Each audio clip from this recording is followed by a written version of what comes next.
在千亿罚款至今未缴的情况下，美军前司令打算率领25人组成的军火商团队窜访台湾，再次开启新一轮的对台军售。来看详细情况。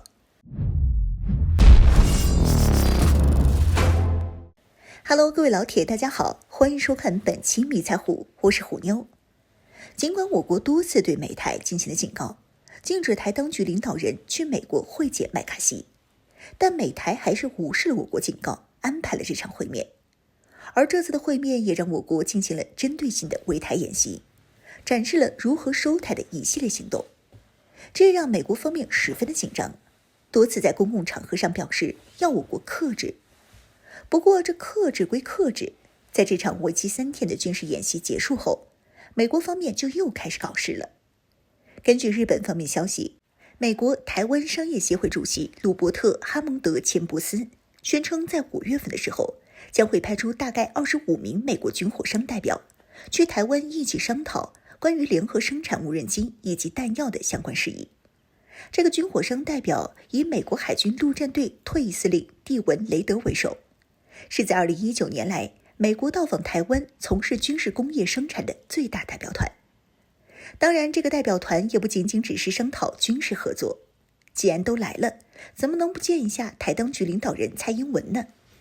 因此，这个代表团抵达台岛后，预计台当局领导人蔡英文将会亲自接见。对于这次的窜台，鲁伯特·哈蒙德·钱伯斯显得信心十足，宣称台当局领导人蔡英文一直十分支持加强台岛的武装力量，特别是对空中、水下、水上无人机以及弹药感兴趣。这次的窜访也是为了发展和台湾之间的军事合作关系。可以说，这一次的美国25名军火商代表准备窜访台湾，预计又会是一轮新的对台军售，并且金额要比之前几次要大得多。在这之前，我国针对参与对台军售的雷神和洛克希德马丁2家美国军火公司开出了天价罚单。按照罚单内容，这2家公司要在半个月的时间内缴纳高达158亿美元的罚金。如果在规定时间内没有缴纳罚金的话，这笔金额将会越来越大，并且还会加大处罚力度。本以为开出这笔罚单后，这2家军火公司能够老实一点，但是直到最后期限，这2家公司不但选择拒交罚款，反而变本加厉地再次对台军售，对台军提供 F-16 战机、空空导弹、反辐射导弹。不过这次的金额只有190亿新台币。对于这190亿新台币的军售，按照美国方面的说法，是台军防御力量有点弱，所以需要加强一下，用这批导弹来抵抗来自解放军的威胁，并再提供一批 F-16 战机，以及为 F-16 战机升级，让台空军的战机性能不至于被解放军拉得太大。但实际上就是想要处理一批过时产品，然后高价卖给台军赚钱罢了。而本次的联合生产无人机以及弹药，更是司马昭之心，路人皆知了。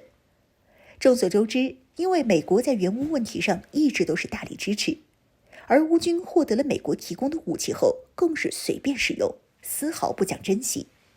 这导致本就工业生产能力低下的美国，现在更加雪上加霜。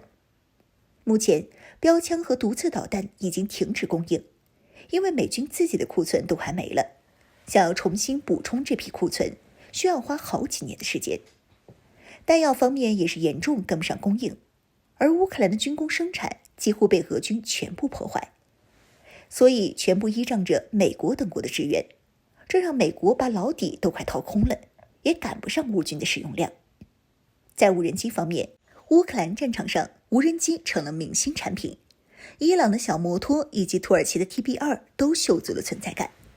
美军无人机虽然存在感也挺强的，但却是被俄军战斗机喷油吹飞，给弄进了海里坠毁，着实是丢人丢上了国际。以美国当前的能力，想要加大无人机和弹药的生产也很难，毕竟军火商已经垄断了生产，想要加大生产就得花更多的钱去雇佣工人。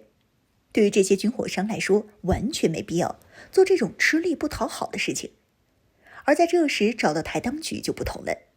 这些军火商通过和台当局合作联合生产无人机弹药的方式，可以向台当局收取一大笔的费用，等于这些军火商是技术入股，而台当局则需要提供场地、资金和人员进行生产。生产出来的无人机和弹药还不能算台当局的，想要获得这些无人机和弹药，台当局可以通过一个内部价去购买，而剩下的无人机和弹药则直接去了美军的军火库中，让美军能够再次倒卖。可以说，美国的这算盘打的是真够响的，完全就把台当局当作提款机了。